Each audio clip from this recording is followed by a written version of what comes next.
Hello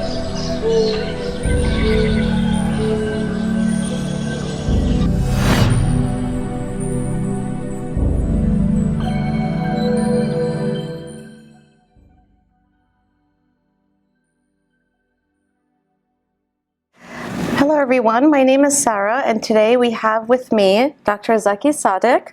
He is the recipient of the 2024 Muslims for Peace Young Leader in Philanthropy Award. He is a dedicated dentist and a philanthropist. He has a strong background in dental surgery, implants, and IV sedation. He focuses on providing care to the underserved communities. Growing up in the New Jersey Shia Community, Dr. Sadiq's experiences have fueled his passion for community service and youth development. He organizes fundraisers, one that I also had the pleasure of attending last night at Masjid Ali, and brings scholars to local mosques to support the Muslim youth. Guided by his faith, Dr. Sadiq balances his professional duties with his philanthropic efforts, encouraging others to get involved and make a positive impact. He emphasizes the importance of empowering communities and inspiring future generations. Assalamu alaikum, Dr. Sadiq. Thank you so much for joining us today. Thank you for having me. Congratulations on receiving the Muslims for Peace Young Leader in Philanthropy Award. Thank you. Can you briefly share your background with us, including your education and your career in dentistry? Sure. So I was born and raised in this area, so this has always been home to me. And then I did my undergraduate studies in Boston, and then from Boston I made the decision to pursue dentistry. Both my parents are dentists, so it certainly did have some influence on it. And then from there I trickled back down to home because I realized that my heart was always tied to this area. And I knew that, you know, where I wanted to settle down was always within this community, simply just because of the impact that this community, I think, really had on me growing up. So much so that when I actually did, you know, venture far away from it, you know, my heart really yearned to be back. And so soon after, then I did my dental school studies in New York University in Manhattan. And then from there, after that, I relocated back close to home, and I started initially working with my father for about 2 years, and until then I started my own practice, and it's, you know, been running now since going on 10 years. So, MashaAllah, wonderful. Yeah, alhamdulillah, yeah. MashaAllah. Dr. Sadiq, where do you have your practice now? So the practice is in Mount Laurel. Okay. Which is in, you know, southern New Jersey. It's very close to the masjid that I grew up going to, Beit al-Khaim. And then my wife and I and my son were relocating actually back to the town that I grew up in. So we'll be moving there in about a year and a half or so. Wonderful. Yeah. Wonderful. Thanks so much. Your work in empowering communities and inspiring generations is truly commendable, as well as all of the work that you've been doing for the community, for the youth, and especially for the masjid, the one that we both attend, Masjid Ali. Can you tell us more about your philanthropic efforts and what drives your passion for giving back to the community? Was it something that you grew up with, I know that your father is very much involved in the community as well, or was it something that you kind of pursued on your own? So first off, thank you. Like I said, I'm one of many people within the community that really do a lot of work. You know, while I do appreciate the award, I also, you know, want to bring to the attention that it is a collective effort of a lot of people, yourself included. So there's a lot of others who, you know, this award is to be shared with. That's number one.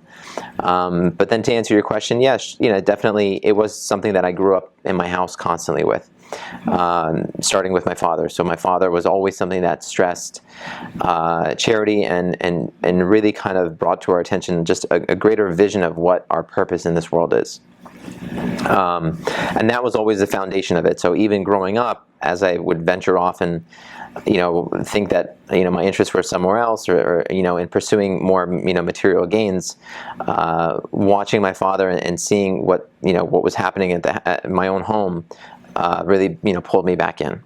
So that was one. And then of course, you know, the most important of all is just through God's guidance. You know, I truly would not be anywhere where I am if God had not opened my heart and really kind of opened my eyes to, the importance of giving, and really kind of how really it just opens up just life's meaning and life's purpose in all of it. So, Allah guides who He wants, and I'm very fortunate, I'm very grateful that I was one of those people that He wanted to guide. Alhamdulillah, that's wonderful. I know your father on a personal level the same way you know my father as well, and I think it's a blessing to have our parents as our leaders and our guides, and to show us the right path, especially with giving back to our community and serving our community. I think it's wonderful that you followed your father's footsteps. Alhamdulillah, yeah. Alhamdulillah. Let's talk a little bit more about your career as a dentist. You've made a significant impact in providing access to dental care for the underserved communities, mashallah. Can you share some insights on the importance of dental health and how you are working to bridge the gap in access to care, especially to the underserved, and if you provide any services to those that are in need and don't have that health care that they should have? Sure.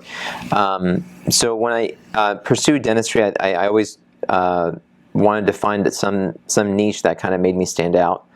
One thing that I always took really to heart is that within our communities, it's important for any of the members within the Shia community, if you're going to pursue some career, make sure that you really are the best at it.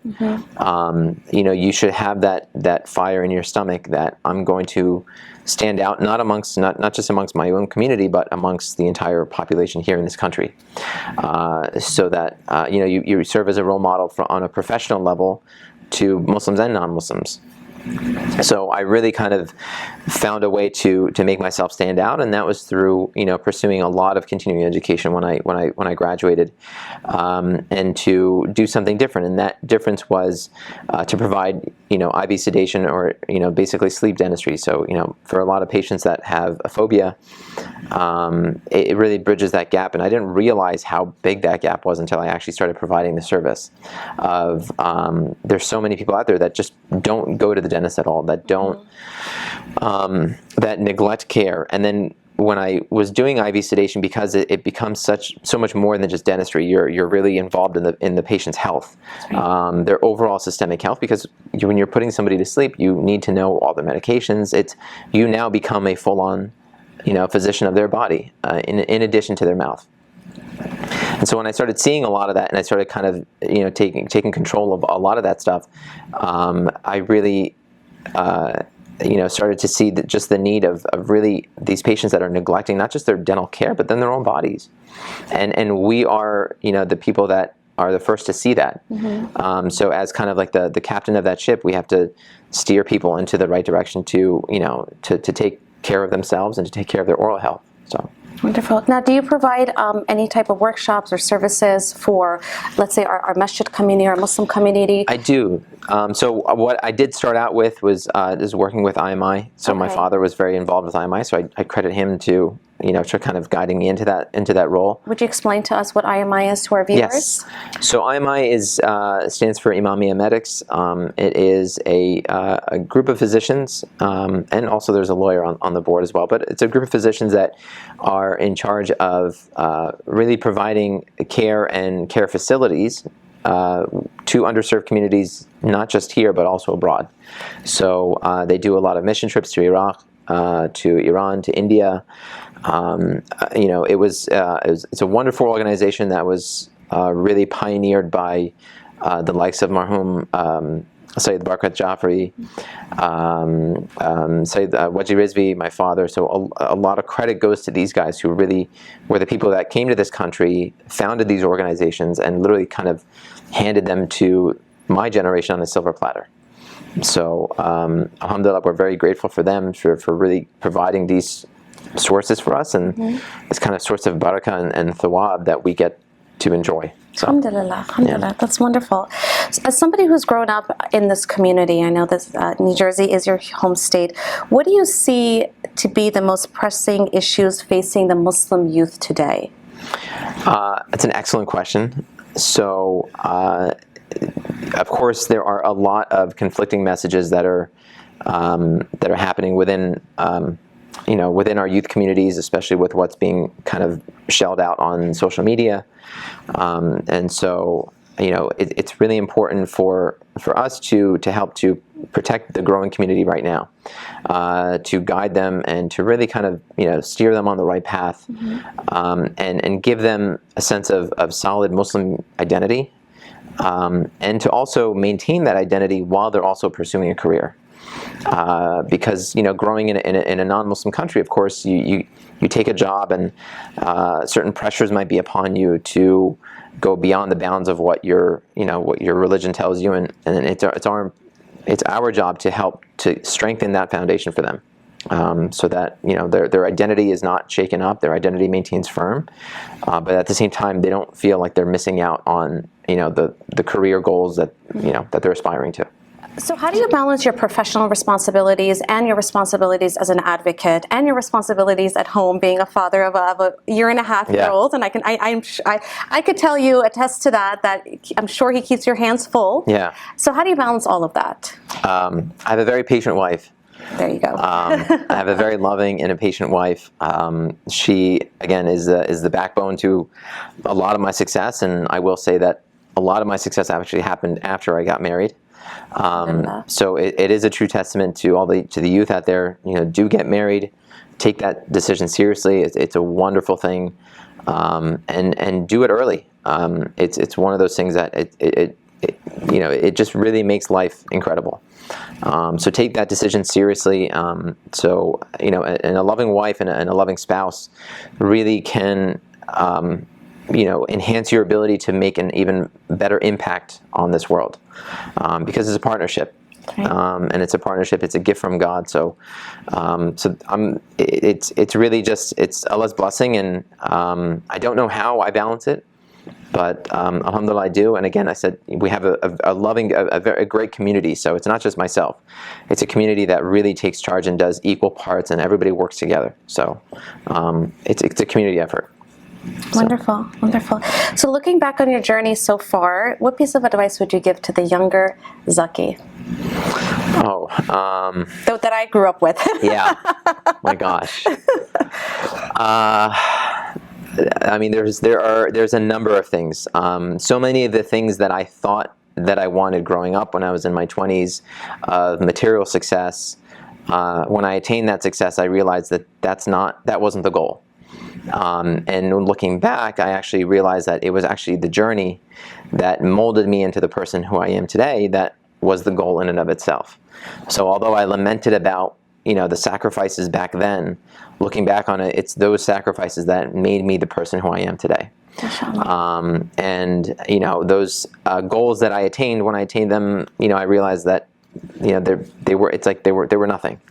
But what was the things that it was the immaterial objects of who, what made me who I am today.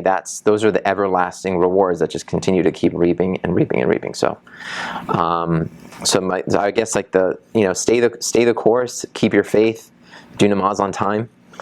The most simplistic things really are the ones that make the massive, hugest ripple effects in someone's life.